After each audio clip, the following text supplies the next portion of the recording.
প্রিয় দর্শক, যেখানে এতদিন নাসিরউদ্দিন পাটোয়ারি মির্জা আব্বাসকে চাঁদাবাজ বলে আখ্যায়িত করছেন এবং ভোটে ইঞ্জিনিয়ারিং করে মির্জা আব্বাস জিতেছেন, এমনটি কিন্তু নাসিরউদ্দিন পাটোয়ারি দাবি করতেছিলেন, কিন্তু সেখানে মির্জা আব্বাস কিন্তু পুরো খেলাটি ঘুরিয়ে দিল। মির্জা আব্বাস এবার প্রকাশ্যে বক্তব্য দিয়ে বললেন, ভোটে আসলেই ইঞ্জিনিয়ারিং করা হয়েছে। ভোটে যদি ইঞ্জিনিয়ারিং না করা হতো তাহলে নাসিরউদ্দিন পাটোয়ারি এত ভোট কখনোই পেতেন না, কারণ ঢাকা ৮ আসনের যত ভোটার সব ভোটারই ছিল মির্জা আব্বাসের। কিন্তু সেখানে নাসিরউদ্দিন পাটোয়ারি ভোটে ইঞ্জিনিয়ারিং করে এই ৩০,০০০-এর মতো ভোট পেয়েছেন। না হলে নাসিরউদ্দিন পাটোয়ারি হয়তোবা ১ থেকে ২,০০০ ভোট পেত। এদিকে বিএনপির স্বরাষ্ট্রমন্ত্রী সালাউদ্দিন আহমেদ বলতেছেন, আমরা জামাতকে ডেপুটি স্পিকার নিতে বলেছি, আমরা চাইলে এটি আমাদের দলের ভিতরেই রাখতে পারতাম, কিন্তু তাদের জন্য দয়া করে, তাদের জন্য মায়া করে আমরা এই ডেপুটি স্পিকার তাদেরকে দিতে চাই। কিন্তু জামাত বলতেছেন, জুলাই সনদ যদি বাস্তবায়ন হতো তাহলে ডেপুটি স্পিকার দুই দলেরই হতো, দুই দল থেকে ২ জন ডেপুটি স্পিকার হিসেবে নিয়োগ হতো। আমরা এই দয়ার স্পিকার নিতে চাই না, আমরা চাই জুলাই সনদ বাস্তবায়ন হোক।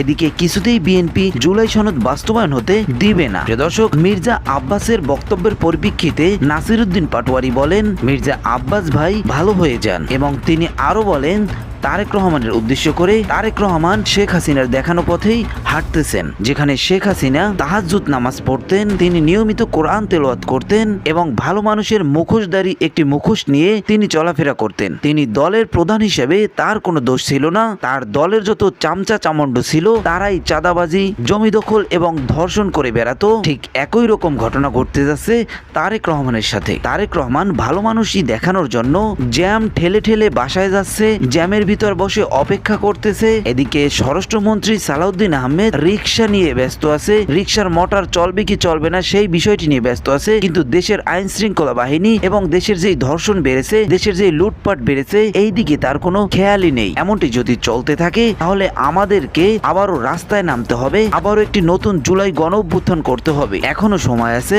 আপনারা ভালোর পথে আসেন যদি আপনারা সরকারে টিকে থাকতে চান। প্রিয় দর্শক, নাসিরউদ্দিন পাটোয়ারির কথাগুলির সাথে আপনি কতটা একমত সেটি অবশ্যই আমাদের কমেন্ট বক্সে জানিয়ে যাবেন। প্রিয় দর্শক, চলেন আমরা সেই ভিডিও ফুটেজগুলি একে একে দেখা শুরু করি। সেই ভিডিও ফুটেজগুলি দেখানোর আগে আপনাদেরকে ছোট্ট একটি অনুরোধ করব, আমাদের এই ইউটিউব চ্যানেলটিকে যদি সাবস্ক্রাইব না করে থাকেন এখনই একটি সাবস্ক্রাইব করুন এবং একটি লাইক দিয়ে বাকি ভিডিও ফুটেজ দেখা শুরু করুন।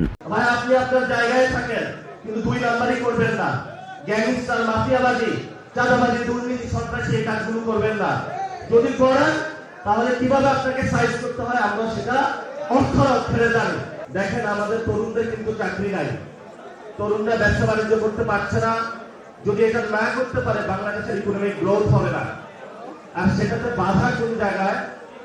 একটা তরুণের দুইটা পদ্ধতি, হয়তো সে কোনো দোকানে চাকরি নিবে বা ব্যবসার চাকরি নিবে, কিন্তু ব্যবসায়ী ভাই যদি চাঁদাবাজদের কারণে অতিষ্ঠ হয়ে, সন্ত্রাসের কারণে অতিষ্ঠ হয়ে, দুর্নীতির কারণে অতিষ্ঠ হয়ে তার ব্যবসা দিন দিন হলো বিস্তৃত করতে না পারেন, তাহলে একটা কর্মজীবীর জায়গায় উনি কিন্তু তৃতীয় চতুর্থ জনকে চাকরি দিতে পারবেন না।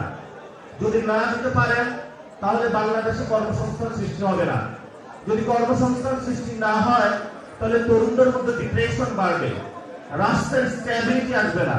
রাষ্ট্রের যদি স্ট্যাবিলিটি না আসে তাহলে বাহিরের যে রাষ্ট্রগুলো সেগুলো এখানে এই ফায়দা বা সুযোগ নেওয়ার চেষ্টা করবে। আবার এই তরুণরা যদি ব্যবসা করতে যায়, সেখানে যাওয়ার পরে তাদেরকে প্রথমে বলা হয়, বাবা পকেটে টাকা আছে, আমাকে একটু ঘুষ দিয়ে যাও। এই জন্য সে তখন ঘুষও দিতে পারে না, তার ব্যবসায়িক একটা লাইসেন্স পায় না এবং সে ব্যবসার মধ্যে ঢুকতে পারে না। তো তাহলে আমরা যদি আমাদের তরুণদের যদি আপনারা এমন একটা পরিস্থিতি চালানো রাখেন যে এখানে শুধু গ্যাংস্টার, মাফিয়া এবং সরকারের আনুকূল্যে যারা যাবে তারাই ব্যবসা করবে, তারাই বাণিজ্য করবে এবং তাদের মদতেই পূর্বাঞ্চল থেকে বিভিন্ন জায়গায় নদী, ঘাট, বালু, গাছ, কোনো কিছু তাদের নজর থেকে বাদ দেয় না, সব কিছু তারা দখল নিয়ে তারাই ব্যবসা করবে। তাহলে আমাদের বাংলাদেশের তরুণদের কি হবে? আমরা এই প্রশ্নটা আপনাদের কাছে রাখতে চাই।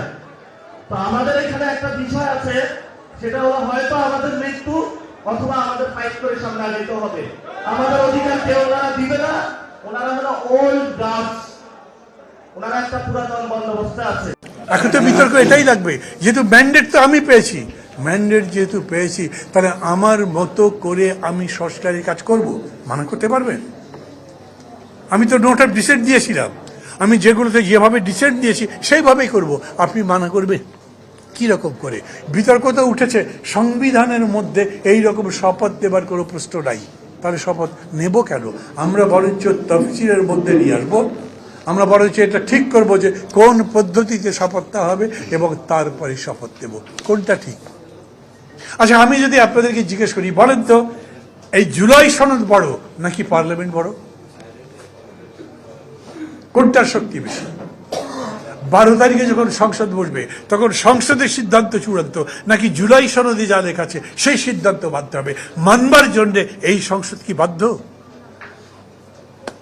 অনেকগুলো জায়গা ছিল যে জায়গাগুলো আমরা তখন ভালো করে চিহ্নিত করিনি, স্পষ্ট করিনি, যার ফলে আমরা সবাই আশঙ্কা করছি হয়তো জুলাই সনদ বাস্তবায়িত হবে না। সবাই না হলেও কেউ কেউ আশঙ্কা করছি, কেউ কেউ প্রশ্ন তুলছি, আবার একই সঙ্গে বলছি আমরা খুবই দায়িত্বশীল বিরোধী দলের ভূমিকা পালন করব। যারা যারা জাসদ করেন তাদের মতো না, খেয়াল করবেন, আমরা যারা জাসদ করেছি 72-এ দলের ঘোষণা দেওয়ার পরদিন থেকে সরকারের বিরুদ্ধে চূড়ান্ত লড়াইয়ের কথা ঘোষণা করেছিলাম। ওটা কি ঠিক ছিল?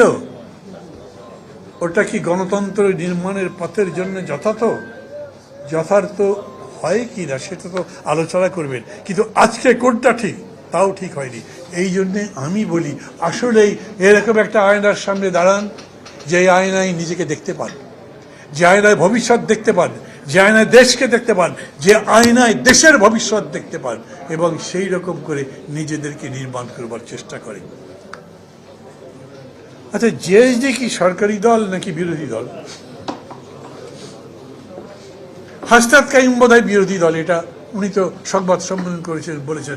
নাগরিক ঐক্য কি সরকারি দল নাকি বিরোধী দল? একেবারে সবাই চুপচাপ হয়ে গেলেন, কেন কি ধান্দা লেগে গেলেন? বক্তৃতা শুনে কি হচ্ছে, অবাক হচ্ছেন? কিন্তু এগুলো ভাববার বিষয়। আমাকে যদি জিজ্ঞেস করেন তাহলে আমি একটা গ্রে এরিয়াতে দাঁড়িয়ে আছি, একটা ধূসর এরিয়া, একটা রংবিহীন এরিয়াতে দাঁড়িয়ে আছি।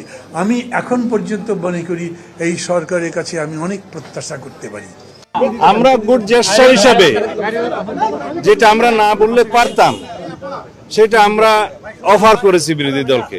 ডেপুটি স্পিকার তাদের পক্ষ থেকে যেন নির্বাচিত হয়, না প্রত্যাখ্যান করেনি। আমি শুনেছি তাদের দুই একজনের বক্তব্য যে তারা যেন একটা লিখিত প্রস্তাব দেয়।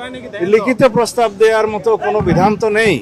মাননীয় সংসদ নেতা প্রধানমন্ত্রী হিসেবে বিরোধী দলীয় নেতার সাথে কথা বলেছেন, যখন ইফতার মাহফিলে তারা দাওয়াত দিয়েছিলেন সেখানে গিয়ে আমি উপস্থিত ছিলাম। এই হিসাবে তাদের সেই প্রস্তাবটা গ্রহণ করা উচিত বলে আমি মনে করি।